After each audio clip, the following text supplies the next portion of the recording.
Benarkah program makan bergizi gratis penghinaan? Mari kita mulai dengan pernyataan kontroversial berikut. Apa? Bicara aja mengenai makan gratis itu. Ini kan satu isu yang menurut saya sangat sensitif. Kenapa dia sensitif? Pertama, itu adalah penghinaan kepada bangsa kita yang memang sudah hina, dikukuhkan kehinaannya bahwa mereka tidak mampu makan. Kita dengar sekali lagi, saya ingin menggarisbawahi bagian ini.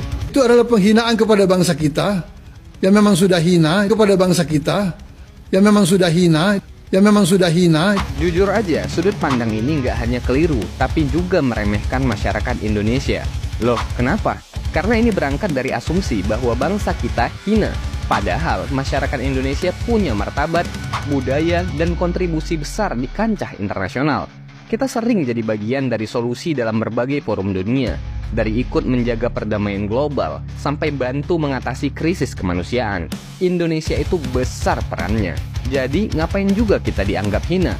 Yang kedua, perspektif kayak gini malah nginjek-nginjek potensi luar biasa dari program makan bergizi gratis. Apa dia nggak tahu kalau program semacam ini udah berhasil besar di banyak negara maju? Contoh aja Swedia dan Finlandia, dua negara yang udah ngelakuin program ini sejak puluhan tahun. Hasilnya, partisipasi sekolah naik, kesehatan anak membaik, prestasi akademis mereka juga terdongkrak. Dan jangan salah, Amerika Serikat juga punya program serupa di 8 negara bagian, seperti California dan Minnesota. Di sana mereka nggak cuma ngasih makan, tapi juga berhasil ngilangin stigma sosial. Semua anak, kaya atau kurang mampu, dapat makan siang yang sama. Jadi nggak ada lagi tuh pembeda si mampu dan si tidak mampu.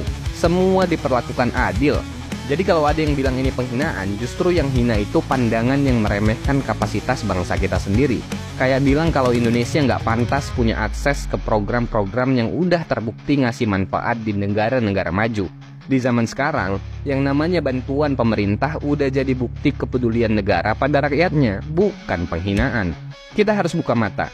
Program ini bisa jadi langkah cerdas buat melahirkan generasi yang lebih sehat dan berprestasi.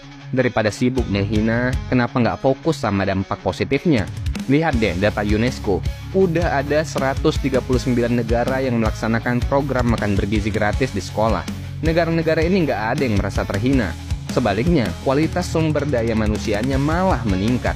So, Indonesia harus bangga dan melihat ini sebagai investasi jangka panjang untuk masa depan bangsa, untuk peningkatan kualitas rakyatnya. Jadi, program makan bergizi gratis ini bukan penghinaan, tapi langkah maju buat generasi yang lebih kuat. Bagaimana pendapat kamu?